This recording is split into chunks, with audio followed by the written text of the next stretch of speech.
मायके का आंगन न सही, भाई का दामन तो है। फागुनी जी की अभी भी नींद लगी थी कि बहू मनीषा उनके कमरे में आ गई और उन्हें झकझोरते हुए बोली, लो अम्मा जी, बात कर लो। फागुनी जी ने आंखें खोलकर देखा तो मनीषा हाथ में फोन लिए खड़ी हुई थी। उसे इस तरह देखकर फागुनी जी ने पूछा, किसका फोन है बहू? और किसका होगा? आपकी लाडली बेटी का है। जब देखो बस फोन घुमा देती है। ये भी नहीं देखती कि सामने वाला आदमी कोई जरूरी काम कर रहा होगा या कोई आराम कर रहा होगा। बिल्कुल भी नहीं सोचती कि किसी के आराम में ही खलल पड़ रहा होगा। फागुनी जी के छोटे से सवाल पर मनीषा ने पूरा लेक्चर दे दिया। बहू, वो मेरी बेटी है, उसका दिल भी तो मेरे लिए दुखता ही होगा ना। अब मेरी तबीयत ठीक नहीं रहती है तो रोज फोन लगा देती है, नहीं तो पहले कहाँ रोज फोन करती थी। हाँ, हम तो आपको बड़ा दुख में रखते हैं जो उसका दिल आपके लिए दुखता है, चिड़चिड़ाती हुई मनीषा ने कहा और आखिर फोन उन्हें पकड़ाकर वहीं पास में खड़ी हो गई। आखिर ये भी तो सुनना जरूरी था कि सासू माँ अपनी बेटी से क्या बात करती हैं। फागुनी जी ने अपने कांपते हाथों से फोन को अपने कानों पर लगाया और बोली, हाँ बिटिया, कैसी है तू? मैं ठीक हूँ माँ, तुम कैसी हो? बस बिटिया, अपनी जिंदगी के दिन गिन रही हूँ। अब तो शरीर भी साथ नहीं देता। बस भगवान उठा ले अब तो। अरे ना माँ, अभी तो बहुत लंबी उम्र है तुम्हारी। अभी तो पोते पोती नाती नातिनों की शादी देखना बाकी है। अब तो ना लगे है बिटिया कि तब तक जिंदगी जी पाऊंगी। बस तुम लोगों को भगवान सारी खुशी दे और हमेशा अपना आशीर्वाद बनाए रखें। कहते कहते माँ को खांसी आने लग गई। मनीषा ने सासू माँ के हाथ से फोन लेकर काट दिया और अम्मा को पानी का गिलास पकड़ाकर वापस रसोई में चली गई। अम्मा ने जैसे तैसे अपने कांपते हाथों से 2 घूंट पानी पिया और गिलास रखने ही लगी थी कि हाथ से छूटकर गिलास गिर गया। अचानक गिलास गिरने की आवाज सुनकर मनीषा दौड़ी दौड़ी कमरे में आई। गिलास को जमीन पर गिरा देखकर फागुनी जी पर चिल्लाने लगी, ये क्या है अम्मा जी, आपसे गिलास भी रखते नहीं बनता, गिरा दिया ना पानी और कर दिया ना फर्श गीला। अब मेरा काम बढ़ा दिया। अब मैं घर का काम संभालूं या आपको संभालूं या आपके बिगड़े काम संभालूं? बहू, हाथ कांप रहे हैं इसलिए गिलास गिर गया। हाँ हाँ, सब समझती हूँ मैं। फोन पकड़कर बेटी से तो बात कर लेते हो आप, तब तो आपके हाथ बिल्कुल भी नहीं कांपते। पर जहाँ मेरा काम फैलाना हो वहाँ आपके हाथ कांपने लग जाते हैं। अरे घर में कौन सी नौकरानी लगी है, मुझे ही साफ करना है तो कम से कम बहू की सुविधा भी देख लिया करो। बहू में भी जीव होता है। बड़बड़ाती हुई मनीषा बाहर गई और एक कपड़ा लेकर कमरे में आई और फर्श पर पोछा लगाने लगी।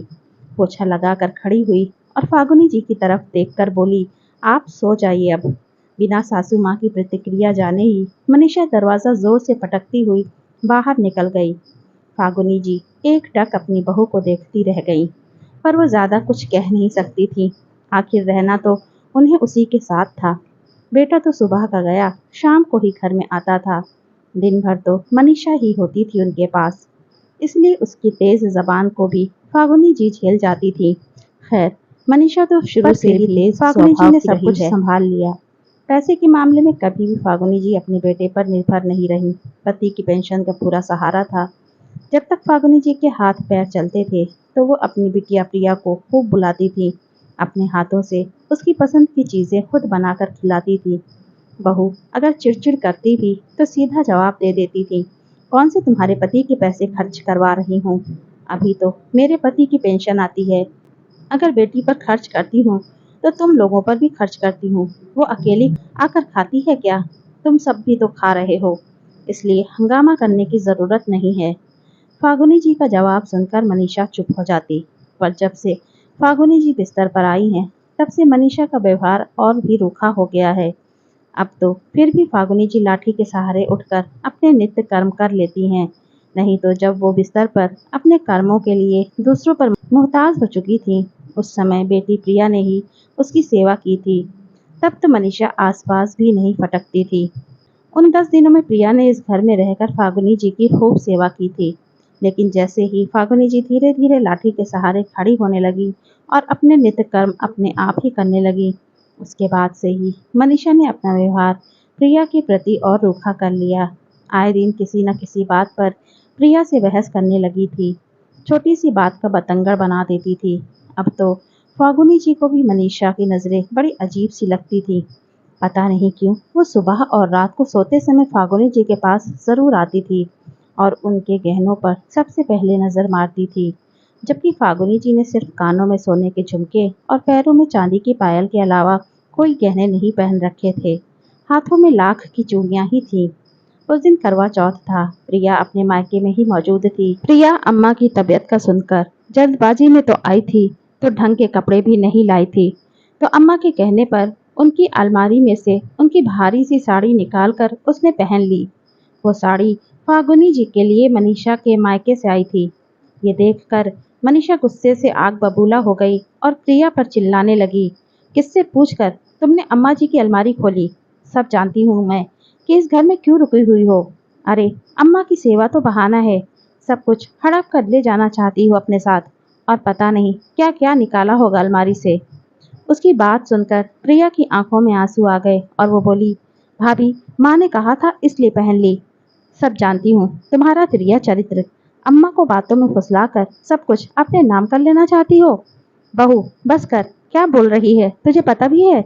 एक साड़ी क्या पहन ली, उसमें इतना हंगामा कर रही है। मेरी चीजों पर मेरी बेटी का भी हक है। क्यों अम्मा जी, रहती तो हमारे साथ हो, फिर बेटी का काहे का हक? इसे तो मैं एक फूटी कौड़ी भी ना लेने दूं। बस करो मनीषा, तुम्हें शर्म नहीं आती अम्मा से लड़ते हुए?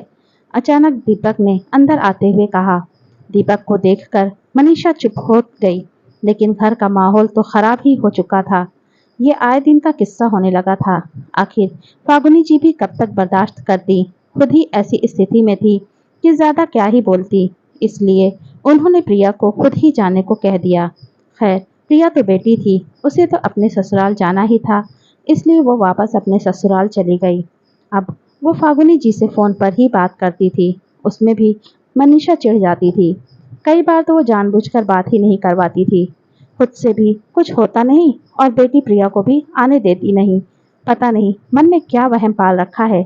मनीषा को ऐसा क्यों लगता है कि प्रिया कहीं संपत्ति में से हिस्सा ना मांग ले और अम्मा मरने से पहले भी दे भी ना जाए। बेटा दीपक भी ज्यादा कुछ कहता नहीं था, क्योंकि रोज घर की शांति भंग होने लगी थी, इसलिए अम्मा ने ही उसे चुप रहने के लिए कह दिया। खैर फागुनी जी अपने पलंग से जैसे तैसे उठी और लाठी का सहारा लेकर बाथरूम की तरफ जाने लगी, लेकिन पता नहीं क्यों आज पैर लड़खड़ा गए और वो जमीन पर गिर पड़ी। अचानक कमरे में गिरने की आवाज सुनकर बहू कमरे में आ गई और सासू माँ को गिरा हुआ देखकर बोली, अरे अम्मा जी, क्या हाथ पैर तोड़वाने का इरादा है? यदि हाथ पैर टूट गए तो मुझसे तो नहीं होगी आपकी सेवा। जैसे तैसे झल्लाती हुई मनीषा ने फागुनी जी को सहारा देकर पलंग पर बैठाया। पलंग पर लेटते ही फागुनी जी मनीषा से बोली, बहू मेरे शरीर में बिल्कुल जान नहीं रही, कब मेरे प्राण पखेरु उड़ जाएं। एक बार प्रिया को यहाँ बुला दे, मैं बस एक बार उसे देखना चाहती हूँ, उससे मिलना चाहती हूँ। ठीक है, बुला दूंगी, कहकर फागुनी जी को मनीषा वहीं छोड़कर अपने कमरे में आ गई।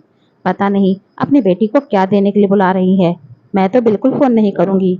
मन ही मन सोचती हुई मनीषा ने प्रिया को फोन करना ठीक नहीं समझा। रात को दीपक घर पर आया तो अम्मा के कमरे में गया। वहां अम्मा को सोता हुआ देखकर वापस बाहर आ गया। मनीषा सुबह उठकर जब फागुनी जी के कमरे में गई तो फागुनी जी के प्राण पखेरु उड़ चुके थे, पर उसे इस बात का बिल्कुल मलाल नहीं था कि उसने सासू माँ के कहने के बावजूद भी प्रिया को बुलाया नहीं, बल्कि बिना वक्त गवाए वो फटाफट अम्मा के शरीर पर से गहने निकालने लगी। लेकिन तब तक दीपक भी उठकर आ गया। उसे अम्मा के शरीर पर से गहने उतारते देखकर दीपक बोला, क्या कर रही हो तुम? अम्मा के गहने क्यों उतार रही हो?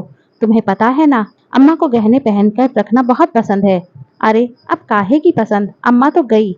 अचानक मनीषा के कहने पर दीपक फटाफट अम्मा के पास गया और उनके शरीर को छूकर देखा। अम्मा का शरीर ठंडा पड़ चुका था। शायद काफी देर पहले ही उनकी मृत्यु हो चुकी थी। तुम्हें शर्म नहीं आ रही है? अम्मा के गहने निकालने में लगी हुई हो। बता नहीं सकती थी कि अम्मा अब छोड़कर जा चुकी है। अरे अम्मा तो जा चुकी है, कहीं गहने भी न चले जाएं, इसलिए निकाल रही हूँ। अभी लोग आ जाएंगे तो सबसे पहले गहने ही हटाएंगे। कौन लोग आकर हटाएंगे? दीपक ने प्रश्न किया तो मनीषा उसे घूरते हुए बोली, तुम्हारी बहन और कौन? वही एक है जिसकी नजर है इन गहनों पर। इसके आगे दीपक ने कुछ नहीं कहा, बस कुछ देर तक मनीषा की लालच भरी नजरों को देखता रहा, जबकि मनीषा अपने काम में लगी रही। थोड़ी देर बाद उसने प्रिया और बाकी रिश्तेदारों को फोन कर अम्मा की मृत्यु की खबर दी। जब क्रियाकर्म हो गया तो प्रिया वापस अपने पति के साथ जाने लगी। तब दीपक प्रिया से बोला, प्रिया, तू तो इस घर की बेटी है, तुझे तो कम से कम 15 दिन यहाँ रुकना ही चाहिए। नहीं भाई, जिस घर से अम्मा ने खुद ही जाने को कह दिया था, वहाँ मेरा रुकना ठीक नहीं। फिर तुम तो सब कुछ जानते ही हो, अपने स्वाभिमान की रक्षा तो मुझे खुद ही करनी है। अब तो अम्मा भी नहीं रही, अब तो मेरा मायका भी खत्म। कहते कहते प्रिया की आंखों में आंसू आ गए।